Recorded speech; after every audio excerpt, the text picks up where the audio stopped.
요한복음 14장 7절에서 14절까지 저와 여러분이 한 절씩 교독하시겠습니다. 신약 페이지 172쪽 요한복음 14장 7절에서 12절 14절. 너희가 나를 알았더라면 내 아버지도 알았으리로다. 이제부터는 너희가 그를 알았고 또 보았느니라. 빌립이 이르되 주여 아버지를 우리에게 보여 주옵소서. 그리하면 족하겠나이다. 예수께서 이르시되 빌립아, 내가 이렇게 오래 너희와 함께 있으되 너가 나를 알지 못하느냐? 나를 본 자는 아버지를 보았거늘 어찌하여 아버지를 보이라 하느냐? 내가 아버지 안에 거하고 아버지는 내 안에 계신 것을 너가 믿지 아니하느냐? 내가 너희에게 이르는 말은 스스로 하는 것이 아니라 아버지께서 내 안에 계셔서 그의 일을 하시는 것이라. 내가 아버지 안에 거하고 아버지께서 내 안에 계심을 믿으라. 그렇지 못하겠거든 행하는 그 일로 말미암아 나를 믿으라. 내가 진실로 진실로 너희에게 이르노니 나를 믿는 자는 내가 하는 일을 그도 할 것이요 또한 그보다 큰 일도 하리니 이는 내가 아버지께로 감이라. 너희가 내 이름으로 무엇을 구하든지 내가 행하리니 이는 아버지로 하여금 아들로 말미암아 영광을 받으시게 하려 함이라. 내 이름으로 무엇이든지 내게 구하면 내가 행하리라. 아멘. 앉으시겠습니다. 네, 오늘은 요한복음으로 얘기하면 33번째고요. 이 고별 설교로 얘기하면은 2번째입니다. 예수님의 고별 설교. 그리고 오늘 특별히 교회 설립 6주년을 맞이해서 임직자들을 세우고 이렇게 또 주님께 감사하면서 주님께 감사드리는 그런 예배를 드리려고 합니다. 오늘 이 예수님의 이 말씀은요 고별 설교예요. 고별 설교. 요한복음 14장이잖아요. 요한복음 14장부터 15장, 16장, 17장. 혹시 성경 가지신 분들은 이렇게 천천히 살펴보세요. 요한복음 14장, 15장, 16장, 17장까지가 바로 예수님이 죽으시기 직전에, 그러니까 예수님이 돌아가시기 직전에 제자들한테 주신 말씀이에요. 그러니까는 일종의 우리 인간적으로 얘기하면 유언이죠. 유언. 예수님의 유언. 그걸 고별 설교라고 그래요. 고별 설교. 그러니까는 여러분 유언이 얼마나 중요한지 아시잖아요. 그죠? 우리 부모님이 돌아가실 때 자식한테 어떤 말씀을 하고 죽으세요? 뭐 쓸데없는 농담하시다가 시간 보내고 그냥 죽으시고 그러지 않잖아요. 그죠? 가장 핵심적인 얘기만 하시고 죽으시는 거죠. 왜냐하면 시간이 그때 죽으시기 직전에 초 단위로 이렇게 계산이 될 거잖아요. 그죠? 시간이 얼마나 귀하겠어요. 초 단위로 이렇게 계산이 될 거 아닙니까? 예수님도 지금 초 단위로 시간을 계산하시면서 지금 보내고 계시거든요. 그래서 제자들한테 가장 핵심적인 얘기를 해주시게 됩니다. 그러니까는 우리가 다른 데 성경을 몰라도 이 요한복음 14장부터 17장까지는 알아야 돼요. 그래서 이 14장에서 10장까지를 반복해서 곰곰이 생각하면서 읽고 그러시게 되면은 예수님이 어떤 분이신지를 알게 되고, 그래서 우리가 예수님을 믿는다고 하는 게 어떤 것인지를 알게 되고, 예수님을 믿고 우리가 구원을 받으면 이 땅에서 어떤 삶을 사는 것인지를 알게 됩니다. 예수님이 주시고자 하는 마지막 유언이에요. 마지막 유언 제자들한테. 내가 어떤 존재다. 내가 지금 죽는다고 하는 것은 어떤 의미다. 그래서 너희가 그것을 진정으로 제대로 알고 진정으로 나를 믿는다고 한다면은 이 땅에서 어떤 삶을 살 수 있는 거다. 어떤 삶을 살아야 되는 거다라고 하는 우리 기독교 신앙의 가장 핵심적인 얘기들을 해주시고 계시는 거죠. 그래서 다른 그동안 성경을 잘 안 읽으셨던 분들은 특히 요한복음 좀 길다 보니까 21장까지 있어서 좀 길다 보니까 잘 안 읽게 되잖아요. 그러신 분들은 14장에서 17장까지만이라도 4장이죠. 14, 15, 16, 17 4장만이라도 좀 반복해서 읽어보세요. 이번 기회에. 그리고 그냥 읽으신 게 아니라 천천히 생각하면서 읽으시는 것입니다. 도대체 예수님이 무슨 말씀을 하시려고 그러시나, 무슨 말씀을 유언처럼 남겨놓고 가시나. 그래서 그렇게 생각하면서 그게 예수님의 마음을 알려고 하면서 읽어보시기 바랍니다. 일종의 유언장, 이거를 제가 이제 주님 여러분 앞에 이렇게 설명해드리고 예배를 드리는 것입니다. 자, 먼저 지난 시간 한번 잠깐 복습을 해볼까요? 1절에서 6절까지. 지금 제자들이 굉장히 근심하겠죠, 그죠? 예수님이 이제 죽으신다고 그러니까 굉장히 근심할 거 아닙니까? 그 제자들을 향해서 예수님이 뭐라고 시작이 됩니까? 1절에서 너희는 마음에 근심하지 마라. 지금 굉장히 근심이 되잖아요. 제자들 마음이 얼마나 무겁겠어요. 예수님이 떠나신다네요. 예수님이 죽으신다고 그러네요. 그러니까는 근심이 되죠. 근심이 잔뜩. 그런 상황 속에서 예수님이 근심하지 마라, 근심하지 않아도 되는 거에 대해서 말씀을 해주시는 거죠. 왜 근심하지 않아도 될까요? 바로 예수님의 죽으심이 그냥 죽으신 것이 아니라 2절 3절 나오잖아요. 내가 죽는 것은 거기 2절 끝에 나와 있죠. 내가 너희를 위하여 거처를 예비하러 가는 거다. 이게 무슨 말이에요? 이게 가장 핵심적인 얘기예요. 지금 보면은 내가 죽는다고 하면 우리가 어떤 생각을 하냐면, 우리 부모님이 돌아가신다? 그러면 어떤 생각을 하냐면 이제 부모님하고 완전히 영원히 헤어지는 거네. 저렇게 죽고 끝나는 거잖아요. 이 세상 우리 경험으로 하면은 죽게 되면 끝나는 거예요. 그냥 그야말로. 근데 예수님은 그렇지 않다고 하는 거죠. 예수님의 죽음이라고 하는 것은 보통 우리 인간들의 죽음, 그런 죽음이 아니라 내가 너희를 위해서 사실은 거처를 준비하러 가는 거다. 거처. 뭔 소리인가? 거처란 게 우리 살집이죠, 그죠? 우리 살집이에요. 우리가 살 집을 마련하러 가는 거다. 사실은 내가 떠나가는 게, 죽는 게 아니고, 죽어 사라지는 게 아니고 너희들을 위한 집을 마련하러 가는 거다. 그래가지고 내가 거처를 마련하고 나면, 너희가 살 집을 마련하고 나면 내가 다시 와서, 3절에 그랬죠. 내가 다시 너희에게로 와서 이제부터 너희를 내게로 영접하여 나 있는 곳에 너희도 있게 하리라. 이 말씀만 잘 알게 되면, 이 말씀만 잘 의미를 알아도 우리가 예수님이 어떤 분이신지, 예수님을 믿는다고 하는 게, 예수님을 믿고 구원받아서 그 구원받는다고 하는 게 어떤 것인지, 또 구원받았다고 한다면은 어떤 삶을 사는 것인지, 어떤 신앙생활을 하는 것인지를 깨닫게 됩니다. 2절 3절 얘기만 깨달아도. 2절 3절 얘기를 보통 어떤 식으로만 사람들이 생각하냐면요, 이거는 예수님이 지금 어디를 가신다고 그러냐면은 천국 가는 건데, 천국에 와서 뭐하러 가시는 거냐면은 그 집을 지으러 가시는 거다. 집.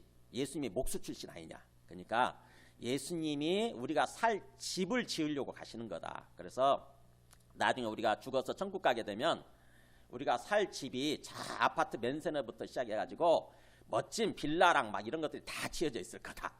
이렇게 생각하는 분들이 참 많습니다. 그렇게 생각할 수 있어요. 그렇게. 근데 이 말씀을 예수님이 말씀하시고자 하는 의미가 뭔지를 우리가 제대로 깨달아야 돼요. 우리 식대로 생각하는 게 아니에요. 우리 식대로 생각하는 게 아니고 예수님이 뭘 말씀하고자 하시는가. 이 말씀이 어디에 나오냐면, 우리 거기 23절 보실래요? 이 2절 3절이 굉장히 핵심적인 얘기인데 2절 3절을 합쳐서 얘기하는 게 23절이에요. 좀 재밌잖아요, 그죠? 2자 3자 합치면 23이 되잖아요. 23절에 그 얘기를 나옵니다. 23절 한번 같이 읽어볼까요? 시작.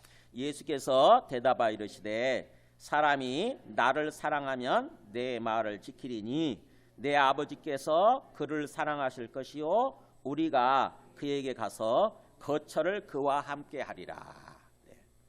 2절 3절이 무슨 말인지 잘 모르시겠다 싶으면 23절을 계속 반복해서 읽으시면서 생각해 보시기 바랍니다. 2절 3절 얘기는 23절 얘기예요. 그러니까는 뭐냐, 사람이 나를 사랑한 다음에 내 말을 지킬 거다. 그 말은 어떤 사람이든지 예수님을 진정으로 믿고 알고 진정으로 믿고 예수님을 사랑하는 거죠. 그게 예수님 믿는 거잖아요, 그죠? 예수님 믿는 거는 예수님을 진정으로 알고 예수님과 인격적으로 교제하면서 예수님을 그러면 사랑하게 되는 것입니다. 그게 예수님 믿는 거예요. 예수님이 하나님의 아들이셨구나. 이분이 이 땅에 오신 하나님의 아들 하나님이셨구나. 그리고 죽어서 없어진 게 아니고 지금 내 앞에 살아계시는구나. 이거를 믿게 되면은 그 주님과 인격적으로 교제가 돼요. 그러면 사랑하는 마음이 생깁니다. 우리 마음속에. 주님에 대해서 신기해요. 그게. 주님을 인격적으로 알고 교제하게 되면 주님에 대해서 사랑하는 마음이 생겨요. 자꾸. 우리가 누군가를 생각해 보세요. 우리 누군가를 만나서 서로 차 한잔 마시면서 또 식사도 하고 그러면서 교제하는 시간을 가져보세요. 한 번, 두 번, 세 번 이렇게 뭔가 횟수가 많아질수록 그 사람에 대해서 사랑하는 마음이 생겨요. 아세요 그거? 인격적으로 교제해야 사랑하는 마음이 생겨요. 그러니까 하나님도 하나님에 대해서 인격적으로 만나서 인격적으로 교제해야 하나님 사랑하는 마음이 생깁니다. 그게 하나님 믿는 거예요. 그래서 예수님 그렇게 얘기하잖아요. 사람이 누구든지 나를 그렇게 사랑하면, 나를 믿고 나와 교제하면서 나를 사랑하는 삶을 살면, 그러면은 내 말을 지킬 거다. 당연히 그렇죠. 그러면 예수님의 말씀에 우리가 귀담아 듣게 되고 예수님의 말씀대로 살려고 하게 되죠. 자연스럽게, 지극히 자연스럽게. 그렇잖아요. 우리가 어떤 사람에 대해서 계속 교제하고 그 사람 얘기를 듣는다고 생각해 보세요. 그러면은 그 사람을 사랑하게 되고 그 사람 말에 내가 귀를 기울이게 되고 그 사람 말대로 하려고 하는 마음이 생기죠. 자연스럽게. 그러는 것처럼 사람이 누구든지 그렇게 나를 믿고 사랑하면 내 말을 지키게 될 텐데, 그게 나를 믿는 건데, 그렇게 되면 보세요. 그렇게 되면 내 아버지께서, 바로 뭐예요? 예수가 하나님의 아들이라고 한다면은 하나님 아버지죠.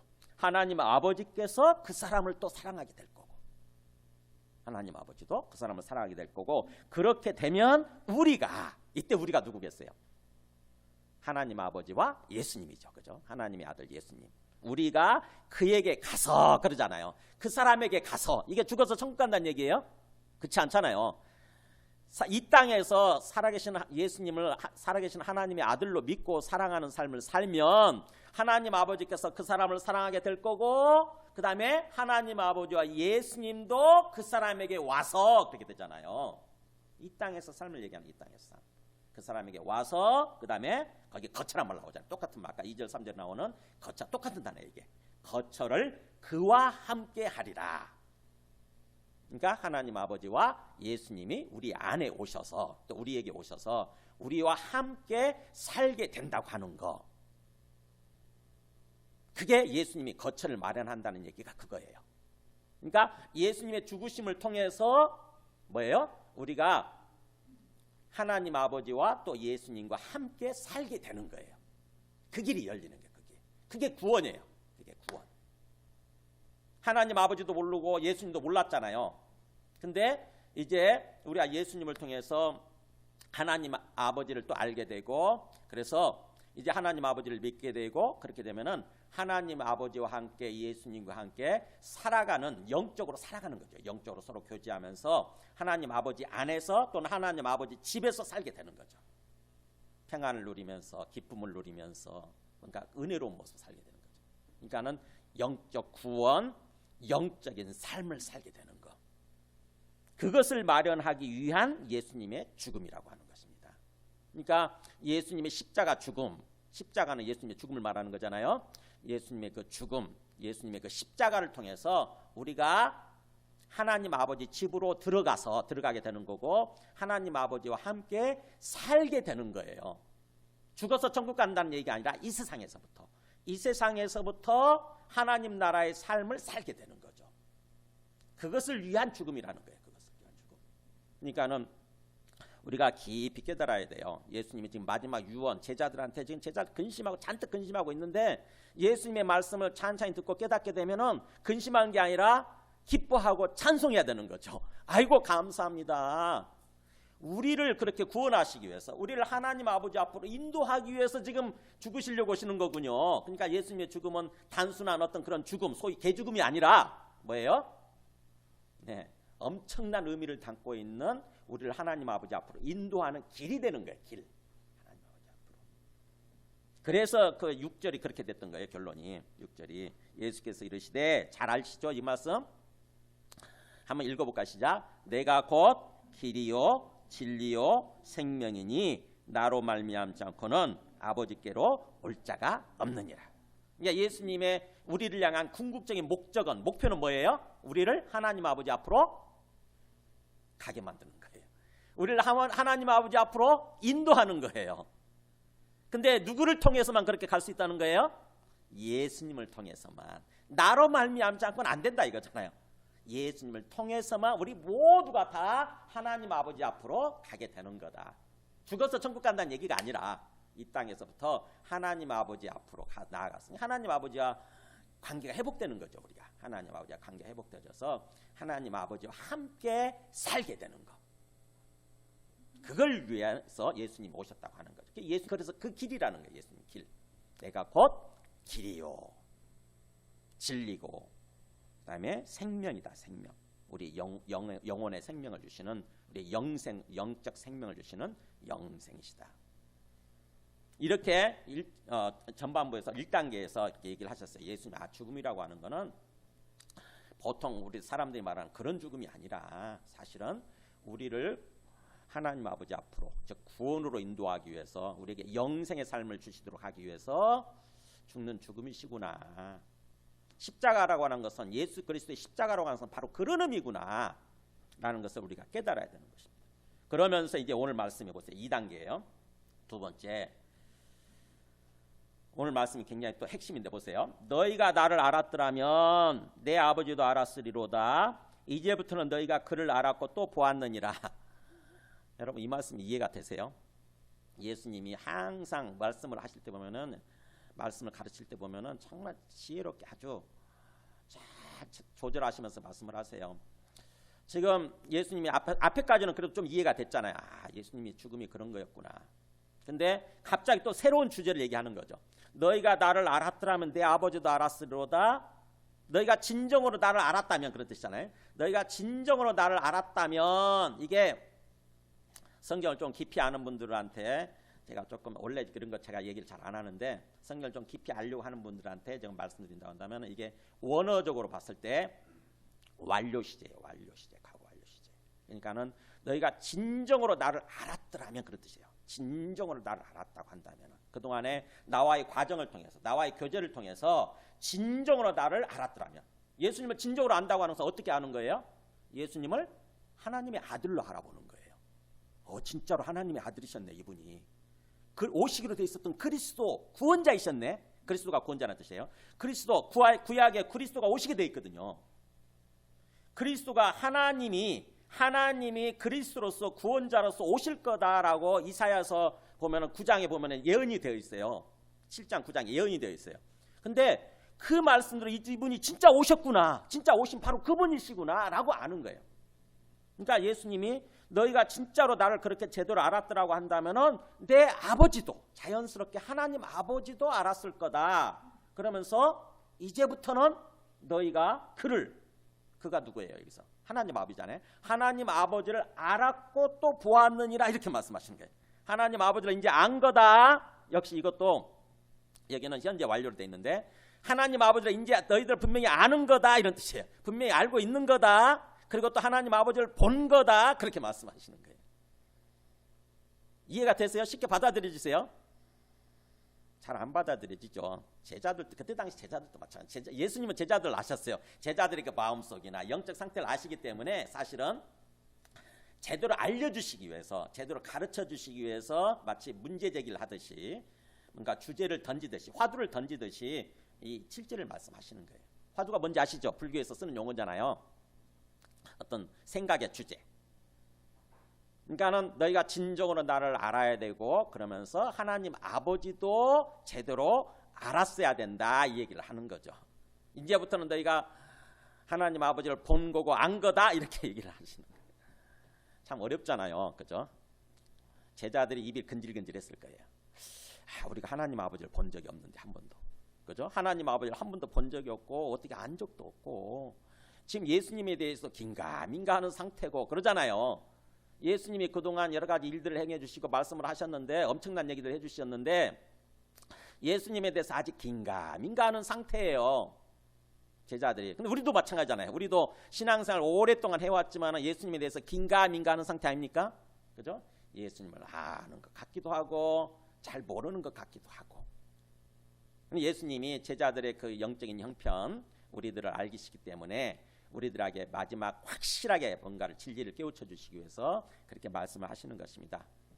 제자들이 입에 근질근질 하는 참인데 제자들을 대표해서 또 우리들을 대표해서 빌립이 딱 질문을 해줘요. 보세요. 빌립 뭐라고 그러냐면은 8절에 그랬죠. 빌립이 이르되 주여 아버지를 우리에게 보여주옵소서 그리하면 족하겠나이다.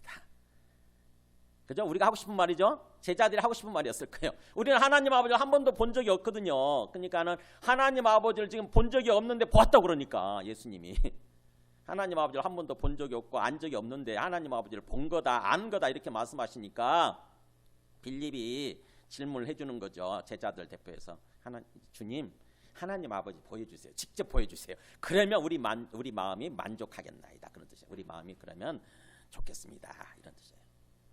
그랬더니 예수님이 기다렸다는 뜻이 이제 진짜 예수님이 하시고 싶은 말씀, 그게 바로 9절 그래서 11절까지 보세요.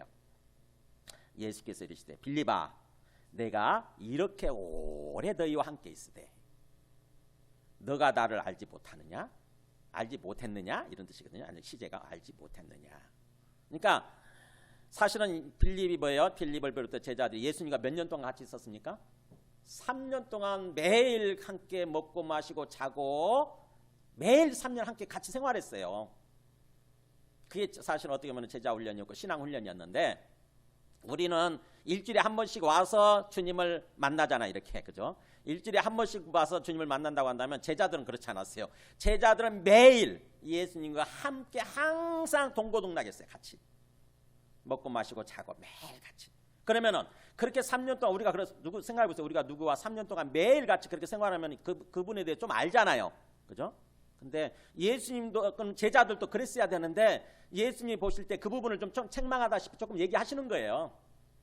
내가 너와 그렇게 3년 동안 너란 말 안 쓰고 너희라고 그랬죠? 제자들 다 모두를 지칭하는 거니까.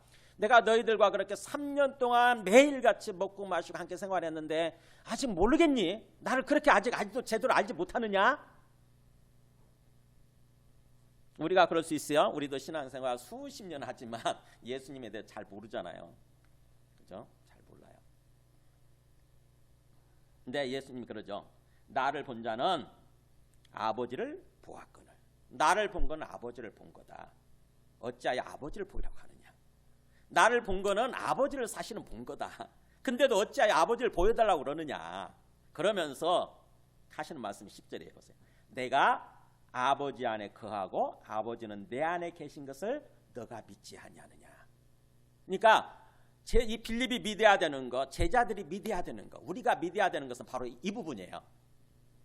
예수님이 우리가 볼 때는 분명히 제자들 볼 때는 예수님 딱 한 분 계셨잖아요. 그죠? 예수님만 보였거든요. 근데 사실은 예수님은 아버지 안에 거하고 계셨고, 거한단 말 산다는 뜻이잖아요. 아버지 안에서 살고 계셨고, 그 다음에 또 아버지는 예수님 안에 계셨다고 하는 것입니다.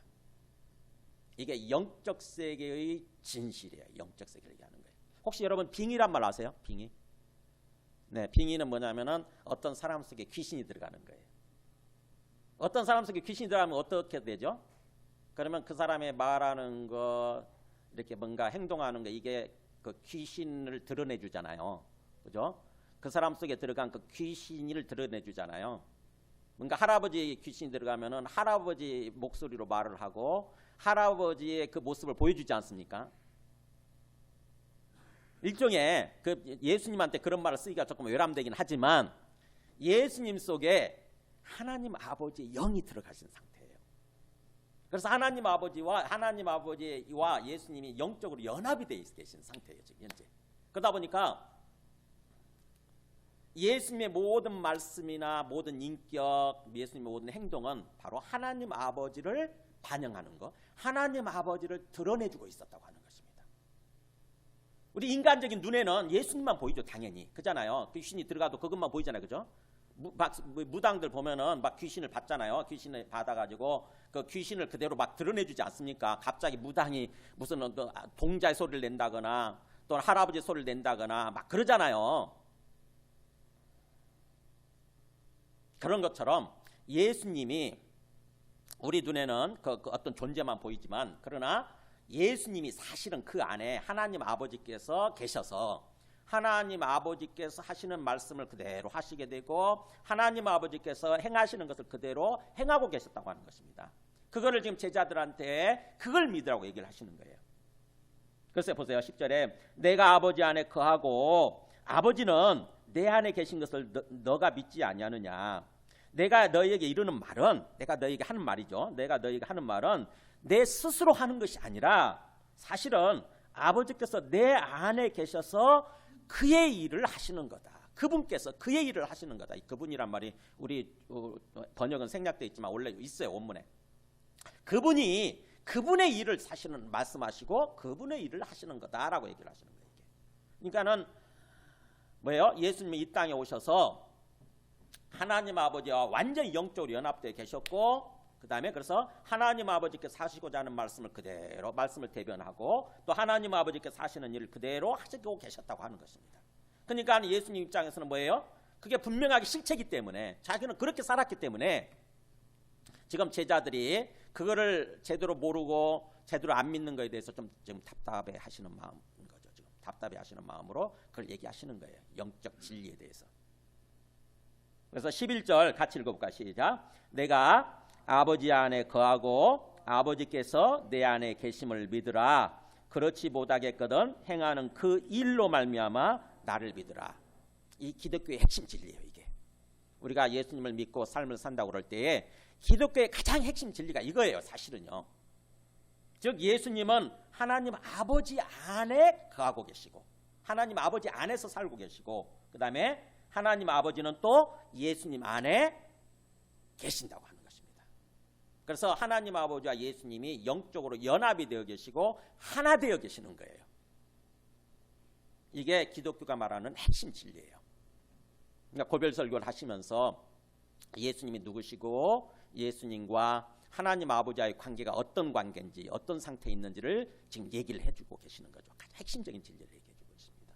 우리가 예수님을 믿는다고 해도 예수님 애들 믿는데요, 다들. 그러면은 물어보죠. 예수님이 어떤 분이세요? 이렇게 물어보게 돼요. 그러면은 분명하게 대답을 해주셔야 돼요. 예수님은 이 땅에 오신 하나님의 아들이시고요. 그 다음에 그분이 그리스도이시고 구원자이시고 주님이세요. 나에게 있어서 주님, 나의 삶의 주인, 내 생명의 주인이세요. 이렇게 말할 수 있어야 되거든요. 근데 예수님 믿는다고 그러면서도 예수님이 그러면 누구세요? 어떤 분이세요? 이렇게 물어보면 눈만 끔뻑끔뻑 하는 거죠. 대부분의 사람들이. 한 80~90% 사람들이 그래요. 그러니까 뭐예요? 예수님을 믿는다고 하면서 잘 모르고 믿는 거죠. 제가 그랬어요. 사실은 제가 예수님을 믿는다고 그러면서 잘 모르는 상태. 전혀 그냥 막연하게 대답해요. 막연하게 모르겠어요. 예수가 누군지는 잘 모르겠고 관심도 별로 없고, 그냥 예수라는 존재가 있었대요. 저 이스라엘 땅에 뭐 2000년 전에 예수라는 존재가 있었는데 그분이 그냥 죽었는데, 십자가에서 못 박혀 죽었는데 그게 나를 위해서 죽었대요. 그래가지고 그 예수라는 존재를 믿는다고 하면, 그래서 교회를 다니면 죽으면 천국 간대요. 이런 식으로 생각하는 사람 되게 많은 거지. 이런 식으로 그냥 예수라는 존재가 누군지는 잘 모르겠고 관심도 없고, 그렇지만 그냥 예수라는 존재를 믿는다고 생각하면, 그래서 교회만 다녀주면 죽으면 천국 간대요. 이런 식으로 생각하는 사람들이 한 80~90% 되는 거예요. 80%.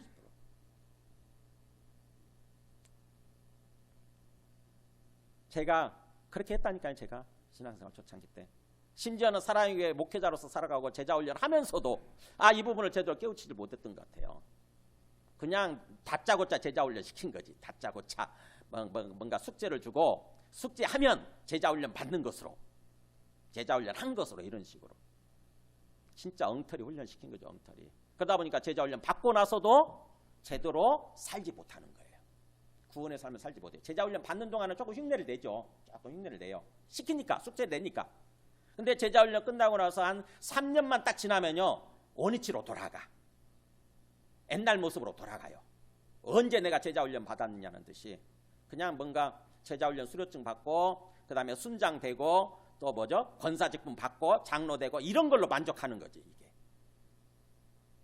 왜 그러느냐? 예수님을 진정으로 제대로 알지 않고 제대로 믿지 않아서 그런 거예요. 제대로. 그래서 예수님이 지금 마지막 제자들한테 핵심적인 얘기를 하는 게 바로 뭐냐면, 예수님을 믿되 이 땅에 오신 하나님의 아들로, 그래서 하나님 아버지와 연합되어 하나 되어 계신 분으로 믿으라고 하는 거예요. 그래야 진정으로 우리가 구원받고 이 땅에서 제대로 삶을 산다고 하는 것입니다. 그냥 내가 믿는다고만 생각하고 교회만 왔다 갔다 하는 정도 갖고는 안 된다는 거예요. 진정으로 예수님을 하나님의 아들로 내 마음속에 받아들이고, 그분이 나의 주님이시고 나의 그리스도 되셔서 지금 나와 함께 계시는 분으로 그렇게 믿어야 되는 거예요. 그래서 예수님과 우리가 영적으로 연합이 되어져야 된다고 하는 것입니다. 예수님이 이 땅에 오셔서 하나님 아버지와 영적으로 연합되어서 삶을 사신 것처럼 우리들도 예수님을 받아들여서 예수님과 영적으로 연합된 삶을 살아야 되는 거다. 지금 이 얘기를 하시는 거예요. 그래서 우리가 예수님을 믿는다고 그러면서도 예수님을 잘 모르다 보니까 예수님이 어떤 분이냐, 기독교 핵심 진리 삼위일체죠. 한번 잠깐 제가 다시 한번 복습을 한번 해보겠습니다. 우리가 하나님에 대해서 안다고 그럴 때에 그동안 이스라엘 사람들도 그렇고 우리들도 그렇고 하나님 그냥 하나님 한 분만 생각하는 거예요. 하나님은 그냥 하나님은 유일신이니까 하나님은 그냥 하나야 하나. 근데 예수님이 오셔서 자꾸 뭔가 이상한 소리를 하시는 거예요. 하나님 아버지가 계시고 나는 하나님의 아들이고 이런 식으로 자꾸 얘기를 하시는 거예요. 그러니까 자기를 하나님의 반열에 올려놓으니까 헷갈리는 거죠. 하나님은 하나라고 생각을 했는데 한 분이라고 생각을 했는데 뭐예요? 그럼 하나님 아버지? 또 하나님의 아들? 하나님이 두 분인가? 헷갈리는 거죠. 그래서 성경을 통해서 예수님의 모든 말씀과 모든 행동을 다 종합해서 예수님에 대해서 결론 내린 게 뭐냐면 하나님에 대해서 결론 내린 게 바로 삼위일체 하나님이라는 거예요. 이게 성경에는 안 나오는 표현이지만 성경을 다 종합해서 하나님에 대한 결론이 삼위일체 하나님이에요. 그래서 이거를 모르게 되면은 이단 사상에 빠져요. 이단에 빠져요. 우리 신앙이 제대로 된 신앙이 안 됩니다. 이걸 제대로 모르게 되면. 자, 잠 쉽게 얘기해 드려 볼게요. 삼위라는 말은 세 인격체다 이런 뜻이에요. 저와 여러분 이렇게 다른 인격체자, 여러 인격체잖아요. 지금 여기에 있는 것처럼 하나님 아버지도 인격체, 예수님도 인격체, 그 다음에 성령도 인격체 해가지고 여기 성부, 성자, 성령 해가지고 서로 다른 인격체, 세 인격체가 있다. 삼위 이런 뜻이에요. 삼위, 서로 다른 인격체다. 영어로 three persons라고 하는 표현을 씁니다. 라틴어로 세 개의 페르소나, 이렇게 세 개의 인격체, three persona. 그 다음에 일체라는 말은 몸체자라는 말을 쓰지만 한자로 몸체를 써서 한 몸이다. 하나의 몸뚱아리다. 그래가지고 어떤 소리가 나면은 우리 하나의 몸뚱아리가 있는데 성부, 성자, 성령의 세 머리가 있어가지고 마치 괴물로 생각하는 거예요. 몸체 하나에 세 머리가 있는 것처럼. 그런 뜻이 아닙니다. 여기는 체자, 몸체자를 쓰긴 하지만 중국 사람들한테 물어보면은 본질체로 읽어요. 이게 본질체로. 그러니까 세 인격체지만 본질이 하나다 이런 뜻이에요. 이게 본질이 하나다. 무슨 말인가? 여기 보세요. 여기 성부 하나님, 성자 예수님, 그러니까 하나님의 아들 예수님, 그 다음에 성령 하나님이 계시는데 세 인격체란 말은 성부 하나님과 성자 예수님이 서로 다르다 이런 뜻이에요. 그래서 성부 하나님이 성자 예수님이 이 아니다 이렇게 돼 있죠. 이 아니다, 뭐뭇이 아니다. 마찬가지로 성부 하나님은 성령 하나님이 아니다. 또 성령 하나님은 성자 예수님이 아니다. 이렇게 서로 인격체가 다르다. 그렇지만 이 세 분은 하나님으로서 여호와 하나님 한 분으로서 본질이 똑같다. 이런 뜻이에요. 그래서 성부 하나님은 하나님이고 성자 예수님도 하나님이고 성령 하나님도 하나님이다. 이렇게 되는 거예요. 이게 삼위일체 하나님입니다. 어렵죠. 그죠? 어렵죠. 그냥 쉽게 생각하면은 다 이렇게 그냥 성부 하나님, 하나님이라고 하는 여호와 하나님이라고 하는 간판 속에 문패가 있는데 그 집에 딱 들어가니까 아버지도 계시고 아들 예수님도 계시고 성령님도 계시고 이렇게 생각하면 돼요. 그 집안에, 그 집에, 한 가정의 집에 이렇게 계신다. 하나님은 그렇게 계신다는 거예요. 하나님은. 그래서 이거를 부인하게 되면은 이단입니다. 지금 저기 뭐죠? 그 이슬람교도 예수님을 성자로 인정 안 하죠. 그냥 선지자다 이렇게 얘기하고 마지막 선지자. 그다음에 우리 주변에 있는 여호와의 증인들도 역시 그 사람들은 이 하나님 아버지 여호와의 증인이라고 그러잖아요. 예수님은 그냥 선지자일 뿐이다. 인간 예수일 뿐이다 이렇게 얘기하고. 신천지도 마찬가지예요. 신천지도 예수님을 하나님의 아들로 인정하게 되면 모든 게 다 무너져 버리거든요. 다 무너져 버리니까 그래서 예수님을 하나님의 아들로 하나님으로 인정하지 않습니다. 제가 얼마 전에 치열한 논쟁을 했어요. 그 신천지 사람들하고. 그래서 성경에 어디 있냐는 거야. 예수님이 하나님의 아들, 하나님이라는 소리 어디 있냐는 거야. 그래서 내가 지천에 깔려 있다. 지천에. 그래서 성경에 있는 구절들을 쫙 뽑아가지고 보내줬어요. 그랬더니 못 믿겠대. 눈 뜨고도 못 믿는데 그거 어떡하겠어요. 그거. 참 그것도 은혜더라고요. 하나님의 은혜가 임해야 되지. 아무리 성경 말씀 보여줘도 못 받아들이면 어쩔 수 없는 거죠. 그거는. 성경에 쫙 깔려 있어요. 지천에 깔려 있어요. 특히 요한복음에는 그 직접적으로 예수님이 말씀하시고. 그래서 요한복음 1장 18절 한번 보여주실까요? 보세요. 우리 지금 요한복음 하고 있는데 제일 앞에 이렇게 나와 있어요. 1장 18절에 본래 하나님을 본 사람이 없으되 같이 읽어볼까 시작. 아버지 품속에 있는 독생하신 하나님이 나타내셨느니라. 아무도 하나님을 본 사람은 없다. 직접 예수님이 재림하실 때까지는, 그래서 우리가 하나님이 계신 곳에 직접 들어가길 때까지는 이 땅에서 사는 동안 누구도 하나님을 직접 본 사람은 없어요. 아무도 못 봐요. 근데 아버지 품속에 있는 독생하신 하나님이, 이게 뭔 말이에요? 아버지 품속에 있다가 독생하신, 홀로 나오신, 그런 뜻이죠. 홀로 태어나서 나오신 하나님이 계신다. 그분이 나타내셨다. 보여주셨다. 누구를? 하나님을. 이해가 되세요? 예수님을 놓고 하는 얘기예요. 예수님이 아버지 품속에 계셨던 하나님이신데 그분이 나타나셔서 하나님이 어떤 분이신가를, 하나님 아버지가 누구신가를 보여주셨다고 하는 것입니다. 그러니까 예수님은 뭐예요? 독생하신 하나님이신 거예요. 독생하신 하나님. 하나님 아버지로부터 유일하게 나오신 하나님. 이게 성경에 나와 있잖아요. 요한복음에. 이 구절도 보내줬어요. 근데도 못 믿겠대. 어떡하겠어요. 그거는 대책 없지 뭐. 아무리 말씀 보여줘도 여기저기 지천에 깔려 있거든요. 그래서 그렇기 때문에 이제 예수가 그렇게 바로 하나님 아버지로부터 나오신 독생자이시구나. 그래서 독생자예요. 이게 하나님 아버지로부터 유일하게 나오신 독생자 아들이시구나. 그렇기 때문에 우리가 요한복음 14장 6절 앞에서 나로 말미암지 않고는 아버지께로 올 자가 없느니라, 이 말씀이 성립이 되는 거예요. 예수가 하나님의 아들이시기 때문에 아들이신 예수님을 통해서 비로소 우리가 하나님 아버지께로 가는 거구나. 하나님 아버지께로 가는 거구나. 그걸 위해서 예수님이, 하나님의 아들이 오셨구나. 우리를 하나님 아버지 앞으로 인도하기 위해서. 원래 우리가 그렇게 살아야 됐으니까. 그잖아요. 원래 우리가 하나님 아버지에서 지음받고 원래 하나님 아버지와 서로 교제하면서 하나님 아버지 집에서 하나님 아버지의 사랑을 받아 누리면서 그렇게 살아가도록 지음받은 거죠. 우리가. 근데 우리가 하나님을 거부하면서부터 거기서부터 떨어져 버린 상태예요. 에덴 동산에서 쫓겨난 사람들입니다. 우리가 지금 현재 하나님이 계신 에덴 동산에서 쫓겨난 사람들이에요.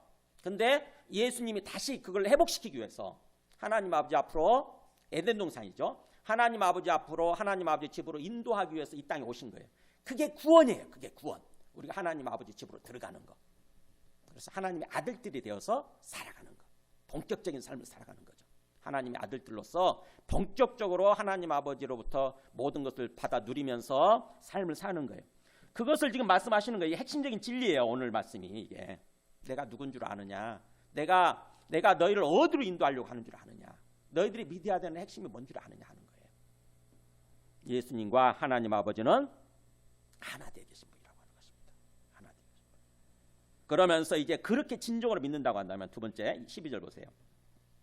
내가 진실로 너희에게 이르노니, 굉장히 핵심적인 얘기를 할 당자 요한복음 이런 식으로 표현이 되어 있죠. 내가 진실로 너희에게 이르노니, 예수님의 그 간절한 마음을 느끼려고 해보세요. 내가 진실로 너희에게 이르노니, 간절히 너희에게 이르노니. 그 다음에 읽어볼까? 시작. 나를 믿는 자는 내가 하는 일을 그도 할 것이요 또한 그보다 큰 일도 하리니 이는 내가 아버지께로 감이라. 자, 우리가 예수님을 믿는 믿음 안에서 우리의 삶의 비전을 얘기하는 거예요. 자, 우리가 예수님을 진정으로 믿고 그렇게 주님과 연합되어서 이 땅에서 삶을 산다고 한다면 우리가 어떤 삶을 살길 원하시느냐? 주님이 이 말씀이 받아들여지세요. 내가 하는 일을 하게 될 거고 또한 이보다도 더 큰 일을 하는 삶을 살게 될 거다. 와, 엄청난 얘기를 하시죠. 그렇죠? 정말 엄청난 얘기 하세요. 우리가 감당하기 어려운 얘기를 하세요. 예수님이 어떤 일을 하셨는데 이 땅에서 계시면서, 근데 그 일을 우리가 할 뿐만 아니라 그보다도 더 큰 일을 하는 삶을 살게 될 거래요. 이게 받아들여지냐고요, 쉽게. 자, 우리 성경의 사도행전 2장에 보면은 우리가 예수님 믿고 성령 받죠. 예수님 믿고 성령 받으면 이런 얘기를 해요. 보세요. 하나님이 말씀하시기를 말세에 내가 내 영을 모든 육체에 부어주리니. 이 말세가지라는 것은 예수님이 오시는 때를 가리켜요. 예수님이 이 땅에 이렇게 초림 오신 거, 처음 오셔서 우리를 구원해 주시는 거죠. 그래서 말세가 되면, 예수님을 믿게 되면 내 영, 성령이죠. 성령을 모든 사람에게 부어줄 거다. 그래서 성령을 받게, 예수님 믿으면 다 성령 받아야 돼요. 성령 안 받으면 아직 구원받지 못한 상태예요. 성령을 받게 되면 그런 일은 어떤 일이 벌어지냐 보세요. 여기 파란 글씨 시작. 너희의 자녀들은 예언할 것이요 너희의 젊은이들은 환상을 보고 너희의 늙은이들은 꿈을 꾸리라.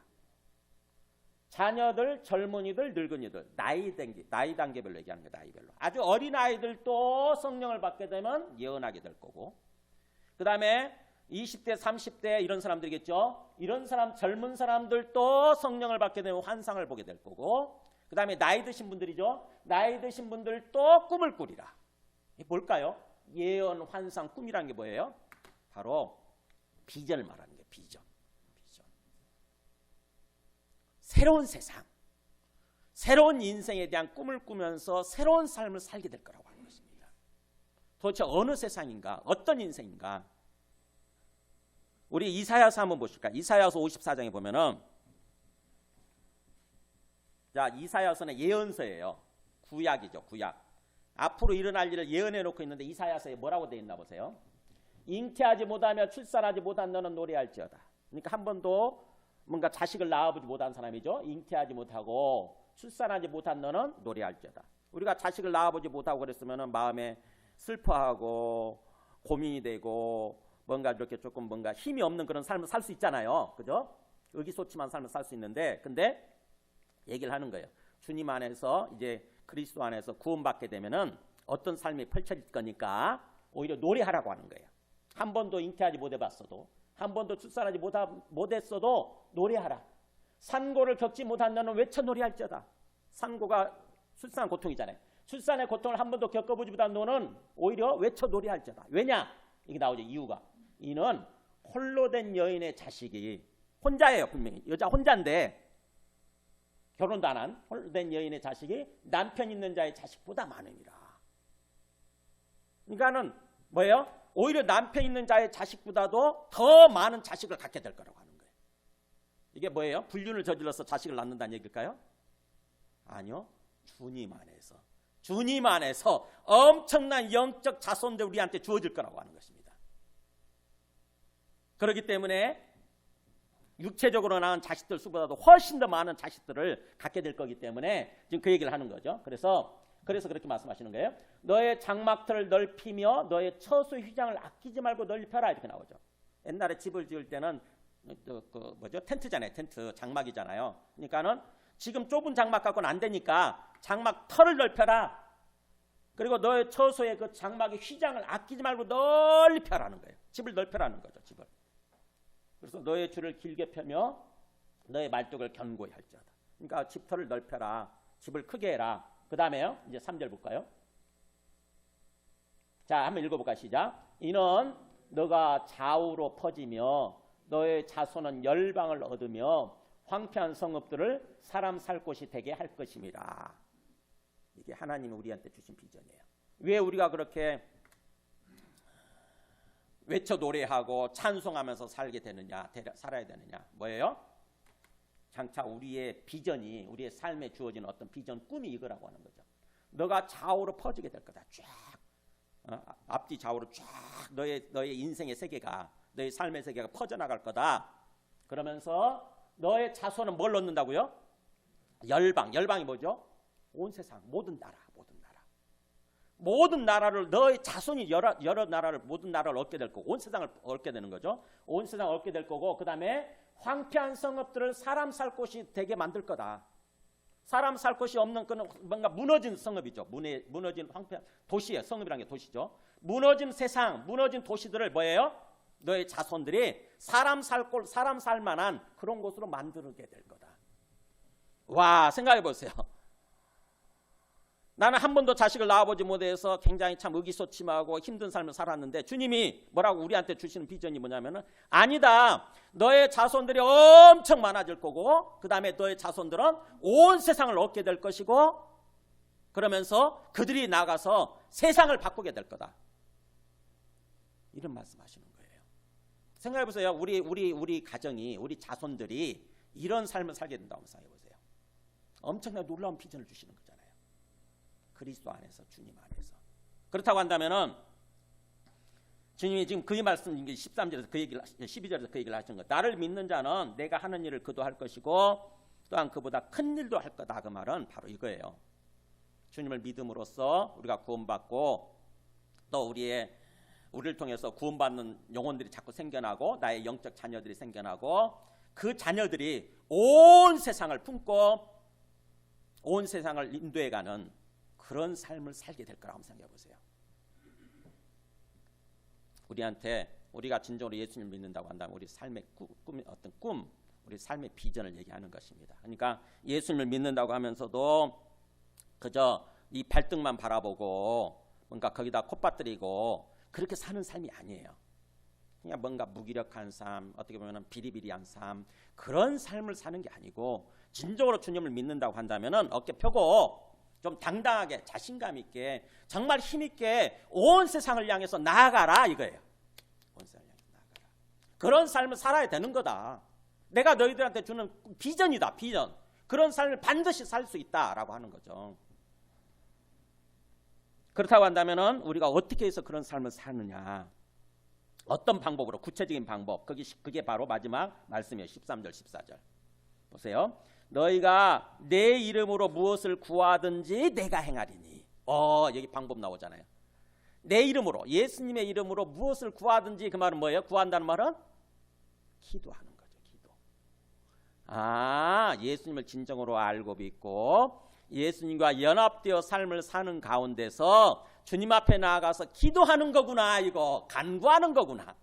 그러면 누가 그렇게 해주신다는 거예요? 내가 행하리니. 예수님이 행해주신다. 예수님이. 우리 스스로 능력이 없잖아요. 우리가 얼마나 능력이 있어요. 우리가 배웠으면 얼마나 배웠고, 우리 지식이 있으면 얼마나 지식이 있고, 또 우리가 능력이 있으면 얼마나 능력이 있어요. 돈 있다고 큰 소리 치는 분들 얼마나 돈 있으면 얼마나 있습니까? 그잖아요. 저 워런 버핏이나 빌 게이츠 같이 돈 많은 사람들도 그렇게 큰 소리 안 치잖아요. 굉장히 겸손하게 뭔가 섬기는 삶을 살잖아요. 근데 우리는 졸부근성이 있어가지고 돈 조금 지면은 목이 교만해져가지고 마음이 막 교만해져가지고 막 그게 전부 그거면 되는 것처럼 생각하는데 사실은 아무것도 아니에요. 진짜 아무것도 아닙니다. 그거 언제든지 우리 손에서 빠져나갈 수도 있어요. 그러니까 우리 능력으로 그런 삶을 사는 것이 아니라 뭐예요? 우리가 주님 앞에 나가서 기도할 때 주님께서 그렇게 앞장서셔서 행해 주시겠다고 하는 것입니다. 우리가 온 세상을 향해 품고 온 세상을 향해서 나아가게 되면 주님이 앞서서 행하시는 거죠. 그래서 너희가 내 이름으로 무엇을 구하든지 내가 행하리니, 이는 그렇게 하나님의 아들 예수님께서 그렇게 행해 주시는 이유는 뭐예요? 목적은 아버지로 하여금 영광 받도록 하시기 위해서. 아들로 인해서 하나님의 아버지의 영광이 드러나는 거죠. 하나님 아버지가 진짜로 살아계시는구나. 진짜 맞구나 이거. 진짜네. 안 보여서 몰랐더니, 안 보여서 부정하고 살았더니 진짜네. 이게 진짜 영적 세계가 있네. 하나님 아버지가 그곳의 왕이시구나. 진짜 주인이시구나. 그래서 하나님 아버지의 살아계심과 영광이 드러나는 거예요. 그것을 위해서 예수님이 오셔서 행하시는 거예요. 하나님 아버지를 드러내기 위해서. 그래서 14절 마지막 결론 같이 읽습니다. 시작. 내 이름으로 무엇이든지 내게 구하면 내가 행하리라. 뒤집어서 얘기하면은 내 이름으로 구해라 이거잖아요. 내가 행해 줄게 이런 뜻이잖아요. 내가 행해 줄게. 구해라. 내 이름으로. 구하는 삶을 살아라. 그래서 예수님이 하시는 일을 할 뿐만 아니라 그보다 더 큰 일도 행하는 능력 있는 삶을 살아라 이거잖아요. 능력 있는 삶을 살아라. 지금 제자들한테 뒤에 막 남겨지고 이제 예수님 떠난다고 그러니까 근심하고 걱정하는 제자들을 향해서 예수님이 얼마나 열심히 얘기하시는지 아시겠어요? 이게 예수님의 그 간절한 마음, 열심 있는 마음을 느껴지세요? 저도 나름대로 예수님의 마음을 그대로 반영해가지고 지금 최대한 지금 설명을 해보려고 하는 거예요. 예수님의 마음이 여러분들한테 전달이 되도록 하기 위해서. 그게 설교니까. 근데 한계가 있죠. 제가 아무리 잘 전해도 여러분들이 마음을 꼭 닫고 있으면은요 안 들어가요. 그게. 어쨌든 예수님은 그거예요. 나는 하나님의 아들로서 하나님 아버지와 연합된 존재다. 그러면서 너희들도 나를 그렇게 믿고 나와 함께 연합된 삶을 살아라. 그러면서 나한테 기도해라 이거잖아요. 내 이름으로 내한테 기도해라. 그러면 내가 행해줌으로써 너희들도 나 같은 삶 또는 나보다 더 큰 능력을 행하는 그런 삶을 살게 된다. 그런 삶을 살아라. 이게 오늘 말씀이에요. 그러니까는 우리가 예수님을 믿는다고 한다면은 핵심이 뭔지를 아시겠죠. 먼저 우리가 예수님을 진정으로 알고 믿고 영적으로 연합된 게 제일 중요해요. 먼저 전제가 연합된 삶을 사는 거. 그러니까는 예수님을 믿는다고 하면서 죽으면 천국 가는 거 자꾸 그런 거 생각하지 마시고, 그거는 자연스럽게 가니까 그런 걱정하지 마시고 이 땅에서부터 주님과 연합되어져서 주님과 함께하는 삶을 사는 거, 거기다 초점 맞추세요. 그게 요한복음 말씀하는 영생이라고 하는 거예요. 영생의 삶. 우리 잘 알고 계시잖아요. 여기 14장인데 17장 3절에 한번 가서 보세요. 요한복음 17장 3절. 이 우리 요한복음의 핵심 주제예요. 핵심 주제. 지금 마지막 그 고별설교 맥락 중에서 얘기하지 않습니까? 기도죠. 마지막 기도. 3절 같이 읽어볼까요? 시작. 영생은 곧 유일하신 참 하나님과 그가 보내신 자 예수 그리스도를 아는 것이니이다. 우리가 예수님을 믿고 영생을 얻는 건데, 즉 영생을 얻기 위해서 예수님을 믿는 건데, 그 영생이 뭐냐? 우리가 생각하는 죽어서 얻는 그런 게 아니라 뭐예요? 거기서 하나님을 알고 예수님을 아는 거라는 거죠. 아는 거, 알아가는 거, 인격적으로 알아가는 거. 그게 영생의 삶이래요. 그러고 보면 우리가 신앙생활을 얼마나 엉뚱하게 하는지 되게 아시겠죠, 그죠? 예수님 믿고 신앙생활 한다고 그러면서도요, 항상 뭐예요? 죽으면 천국 갈까, 지옥 갈까? 지옥은 무섭다는데, 불이 풀펄 끓고 있다는데, 지옥 가면 안 되는데, 천국 가야 되는데, 항상 그 걱정하면서, 그러면서도 이 땅에서는 예수님과 교제하는 삶을 살지 못해요. 예수님과 연합된 삶, 영생의 삶을 살지 않는 것. 그러니까 우리 구원의 개념이 잘못돼서 그래요. 그래서 항상 얘기하는 게, 우리 기독교의 가장 문제는 구원의 개념이 잘못되어 있다고 하는 거다. 제가 항상 보여드리는 그 달라스 윌라드나 존 오트버그 목사님이 하시는 얘기가 그거예요. 우리 기독교인들은 구원의 개념을 제대로 알아야 된다. 구원의 개념. 엉뚱하게 우리 옛날식으로, 복음이 전해지기 전에 옛날식으로 자꾸 생각하니까 죽으면 지옥 가면 안 되는데, 자꾸 그런 식으로 생각하니까 성경이 말씀하는 그 어떤 그 하나님의 뜻을 깨닫지 못하고 엉뚱한 신앙생활을 하는 거예요. 영생이라고 하는 것은 아는 거. 인격적으로 교제해서 알아가는 거. 머리로 아는 게 아니라 인격적으로 아는 거예요. 인격적으로. 이게 야다, 즉 교제를 통해서 아는 걸 말해요. 한 몸이 돼서 아는 거. 영적으로 교제를 통해서 아는 거. 성경에서 안다는 말은 그런 뜻이에요. 그래서 누구와 교제해서 아는 거냐? 하나님. 그 다음에 그가 보내신 하나님의 아들 예수라고 하는 그리스도 구원자. 이분을 교제를 통해서 알아가는 거. 이게 영생의 삶, 영생이라고 하는 것입니다. 영생의 삶. 그러니까 이 땅에서 예수님을 믿는다고 한다면 항상 우리가 영생의 삶에 초점 맞춰야 돼요. 영생을 절대로 죽어서 얻는 거라고 생각하지 마시기 바랍니다. 정확히 아세요. 정확히. 자, 그렇다고 한다면은 우리가 다시 오늘 본문으로 돌아와서 우리가 그렇게 주님과 영적으로 연합이 되어서 주님께 기도하는 삶을 사는 게 중요한데, 말씀을 정리하겠습니다. 우리 거기 15장 7절 한번 보실까요? 15장 7절. 자, 읽어볼게요. 오늘 말씀을 또 어떻게 보면 새롭게 요약하는 말씀인데 보세요. 너희가 내 안에 거하고 내 말이 너희 안에 거하면 무엇이든지 원하는 대로 구하라. 그리하면 이루리라. 자, 보세요. 무엇이든지 원하는 대로 구하라. 이거 얼마나 듣기 좋은 말이에요. 그죠? 와, 내가 뭐든지 원하는 대로 기도만 하면 다 들어주시겠다고 그러네. 그러니까는 가서 막 무조건 기도하죠. 분명히 그렇게 말씀하신 것 같으니까, 아, 주님 분명히 이렇게 말씀하셨잖아요. 그러니까 주님 제가 이거 원하고 저거 원하고 이것저것 다 원하는데 좀 들어주세요. 기도해보죠. 근데 안 들어주시네. 그죠? 안 들어주시잖아요. 그러니까 실망을 하는 거야. 뭐야 이거. 하나님 계시다는 것도 거짓말인가? 내가 지금 착각하는 거야. 하나님 계시다는 것도 거짓말이야. 그러면서 이제 하나님 부정하기 시작하고 의심하기 시작하고 이러는 거죠. 근데 전제가 뭐라고 되어 있습니까? 너희가 내 안에 거하고 내 말이 너희 안에 거하면, 그랬잖아요. 전제는 딱 빼버리는 거야. 전제는 빼버리고 뒤끝만 보라고. 내 듣고 싶은 것만 듣는 거지. 내 듣고 싶은 것만. 항상 그렇잖아요. 우리가 보면은. 주님은 뭐예요? 너희가 내 안에 거하고, 우리가 예수님 안에서 살고, 그 다음에 내 말이 너희 안에 거하면, 예수님의 말씀이 우리 안에 있으면, 이런 뜻이잖아요. 이게 바로 뭐예요? 바로 아까 말한 우리가 예수님과 연합된 삶을 사는 거.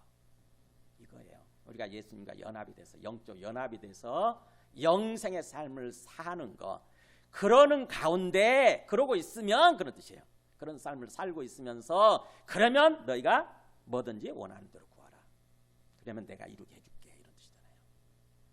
그러니까 우리가 먼저 주님과 연합된 삶, 영적으로 연합된 삶을 사는 게 중요해요. 핵심이에요. 기독교 신앙의 핵심이에요. 그러면 우리가 어떻게 하면 연합될 수 있느냐? 아이고 저도 연합하고 싶은데 잘 안 되잖아요. 잘 안 되죠, 그죠? 주님이 와서 연합해 주세요. 그렇게 얘기를 하죠. 주님이 와서 연합해 주세요. 자, 거기에 대해서 예수님 뭐라고 말씀하시나 보세요. 거기 15장 4절 한번 읽어볼까요? 15장 4절 앞에 부분만 읽어보겠습니다. 시작. 내 안에 거하라. 나도 너희 안에 거하리라. 자, 이렇게 순서가 바뀌어 있죠. 내 안에 거하라. 너희가 그런 뜻이잖아요. 너희가 내 안에 거하라. 그러면 나도 너희 안에 거하리라. 그러니까 우리의 뭐예요? 우리는 자꾸 뭔가 무기력한 모습으로 항상 하나님 탓만 할 수 있어요. 대개 보면은 이게 안 되는 건요. 하나님 탓이 하나님 탓. 하나님이 안 해주셔서 그렇고 하나님 내 말 안 들어주셔서 그렇고 하나님 없어서 그렇고 그래요. 그러니까 하나님 탓, 맨날 하나님 탓하는 거죠. 근데 예수님은 뭐라고 그러세요? 하나님은 이미 자기 아들을 통해서 기본적으로 은혜를 베풀어 주셨어요. 그죠? 기본적으로 은혜를 베풀어 주셨다고. 우리의 구원의 길을 열어 주신 거잖아요. 그 다음에는 우리한테 우리의 책임을 묻는다고요. 그 다음에는 네가 해야 될 몫이 있다는 거지. 네가. 그게 바로 뭐냐면 내 안에 거하려고 하는 거. 즉 예수님 안에서 살아가려고 하는 거. 이게 순종이죠. 이게 믿음의 순종. 우리의 믿음이고 우리의 순종이에요. 그러니까 하나님 탓할 게 아니라 하나님이 이미 우리한테 은혜를 베풀어 주셨어요. 기본적으로 자기 아들을 보내서 죽게 하심으로써 그리고 부활시킴으로써 모든 걸 다 증명해 주셨잖아요. 부활을 통해서 예수가 하나님의 아들 맞구나. 그리고 예수의 죽음이 바로 우리를 위한 죽음이었구나. 분명히 은혜를 베풀어 주셨어요. 그러면 그 다음에는 이제 우리가 그거를 받아들이는 거, 믿고 순종하는 거, 이게 중요하죠. 그래서 우리가 예수님 안에 살아가려고 하는 거. 그럴 때에 비로소 예수님도 우리 안에 거하시게 된다고 하는 것입니다. 그래서 우리가 예수님과 영적으로 연합된 삶을 살게 되는 거죠. 그러면은 잘 생각해 보세요. 도대체 어디가 문제가 있었나? 내 신앙생활에 있어서 어디가 문제가 있었나? 바로 내가 해야 될 부분이 어떤 부분이었는가? 우리가 진정으로 예수님을 믿고 연합된 삶을 살면요, 항상 매 순간마다 예수님 없이 생각하고 예수님 없이 결정해 버리는 것이 아니라 내 감정과 내 기분을 따라서 내 생각을 따라서 내 욕망과 욕심을 따라서 결정해 버리고 사는 삶이 아니라 항상 주님과 교제하면서 주님과 대화하면서 주님과 함께 결정하고 함께 행동하는 거예요. 이게 중요해요. 이게 가장 중요한데 사실은 이게 잘 훈련이 안 돼가지고 잘 모르시더라고. 그리고 이렇게 얘기해도요 금방 못 알아듣더라고. 아까 일부 예배 때 처음 오신 분이 계셨어요. 이 말씀을 들었으면 주님께 물어보고 주님과 함께 결정하고 주님과 함께 행동해야 될 거 아니에요. 근데 설교 끝나자마자 가시더라고. 뭐예요? 주님 없이 결정하는 거예요. 주님한테 물어보지 않은 거지. 그러니까 주님과 연합된 삶이 훈련이 안 돼 있으니까 그건 그거고 듣는 거 들은 거고 좋았어요. 그냥 좋았어요 하고 가버리는 거지. 이렇게. 구체적으로 삶을 살아가는 순간 그게 주님과 함께하는 삶이 훈련이 안 돼 있는 거예요. 실컷 들었는데 나와 함께하는 삶을 살아야 된다. 나와 함께 교제하면서 나와 함께 인격적으로 교제하면서 영적인 영생의 삶을 살아야 된다. 말을 들었는데 그건 좋았어요. 그렇고 그건 알았어요 하고는 그냥 가버리는 거지. 알았어요 하고 자기 마음대로 행동해 버리는 거예요. 그게 몸에 배어 있어요. 우리가 그런 습관이. 그렇게 살아요. 그렇게 신앙생활 합니다. 우리 모두가 대부분 보면. 말씀을 들을 때는 들은 거고 그냥 알았어요. 알았다니까요. 그러고는 역시 또 내 혼자서 내 마음대로 내 생각을 따라서 사는 거죠. 영생의 삶을 소위 살지 못하는 것입니다. 인격적으로 교제하는 삶, 연합된 삶을 살지 못하는 거예요. 그냥 지식으로서 끝나는 거죠. 우리 머릿속에 드는 지식으로서. 그게 가슴으로까지 내려와야 돼요. 우리 가슴으로. 마음으로 느끼고 주님의 마음을 마음으로 느끼고 진정으로 주님과 함께 주님과 한 마음이 되어서 주님과 함께 인생을 살아야 되는 거죠. 그런 가운데 기도하고 그래서 기도를 통해서 우리가 능력 있는 삶을 살아야 되는 것입니다. 우리 함께 찬송하고 기도하겠습니다.